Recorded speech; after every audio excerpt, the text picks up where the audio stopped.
Tout le monde et bienvenue. Donc ici, dans cette nouvelle vidéo, on va voir le processus d'installation des agents New Relic.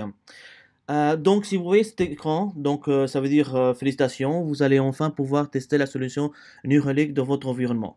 Donc on va tout de suite aborder le sujet de l'installation et des agents supportés dans votre environnement.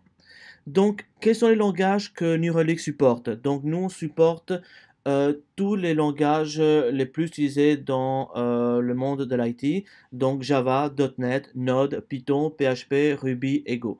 Donc, dans cette vidéo aussi, on va voir comment se déroule l'installation d'un agent et quelles sont les informations que vous pouvez vous donner pour vous améliorer et obtenir plus d'informations. Donc, dans un premier temps, quand vous allez lancer votre période d'essai, vous allez avoir un écran, vous n'avez pas d'agent, vous n'avez aucune information. Donc la première étape, ce sera l'installation de l'agent sur votre application. Donc si vous avez 25 applications, il faudra installer l'agent sur ces 25 applications. Dans la période d'essai, on vous recommandera toujours d'installer l'agent sur le maximum d'agents possible pour pouvoir monitorer et avoir une vue globale justement de votre environnement. Donc c'est une période d'essai, il n'y a pas de limitation, donc on vous recommande d'installer les agents au maximum. Donc on va commencer directement l'installation d'un agent APM sur un environnement. Donc ici, je vais prendre comme test Java. Donc comment ça se passe l'installation de Java? C'est un des langages les plus communs en ce moment.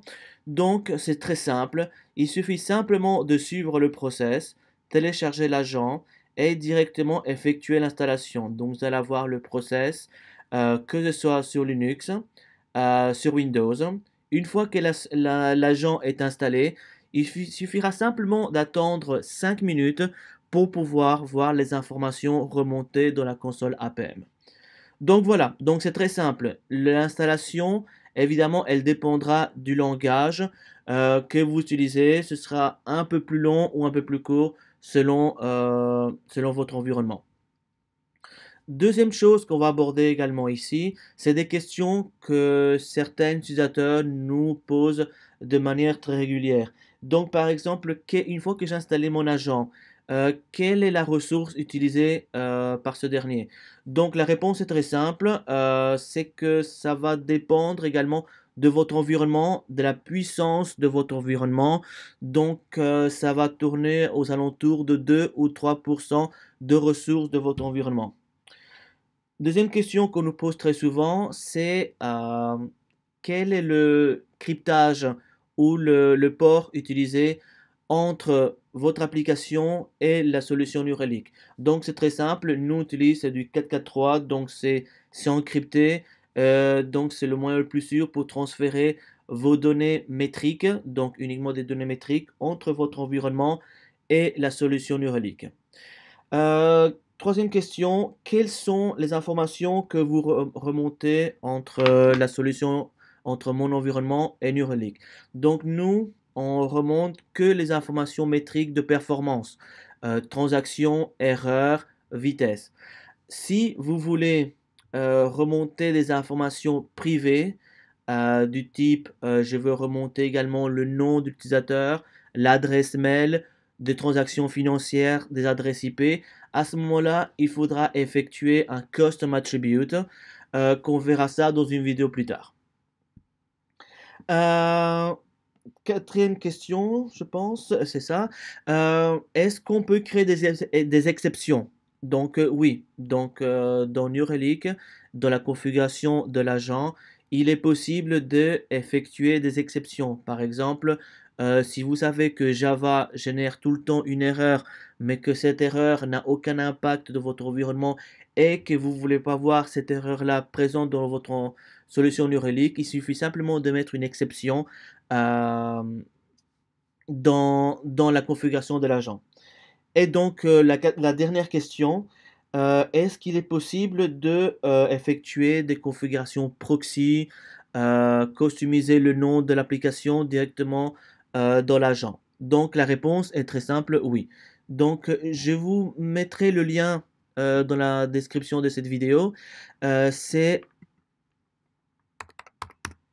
Voilà. Donc en fait, nous, on a un portail dans lequel on vous montrera tout le fonctionnement de tous les modules et également la configuration pour chaque agent. Donc ici, on est sur Java. Donc je vais cliquer sur Java. On a configuration de l'agent. Donc voilà, la question c'était est-ce qu'on peut configurer un proxy? On va imaginer vous avez un proxy de votre environnement. Si les données ne remontent pas, c'est parce qu'il y a un blocage dans le proxy. Ou vous voulez changer le nom de votre application, ou vous voulez changer la licence, des choses comme ça. Donc lors de l'installation de l'agent, le système a également un fichier de configuration. Donc pour Java, c'est New Relic config file. Et donc à l'intérieur, on va retrouver toutes les configurations qu'on peut avoir. Donc, par exemple, c'est là qu'on va pouvoir vérifier votre licence, le nom de l'agent, le nom de votre application, et c'est ici qu'on va trouver la localisation pour pouvoir configurer, par exemple, votre proxy, le mot de passe proxy, le port, l'utilisateur et des choses comme ça. Donc, tout ça sera présent dans la configuration du fichier. Donc voilà, l'installation de l'agent, normalement, elle prend 5 minutes. Ensuite, il faudra attendre 5 minutes pour avoir les premières informations remontées dans l'agent APM. Donc, rappelez-vous, dans le lien de la description, c'est là que vous allez trouver toutes les informations pour effectuer votre premier période d'essai avec la solution New Relic et la configuration des agents sera présente également ici. Donc, je vous remercie beaucoup. À bientôt pour une prochaine vidéo. Au revoir.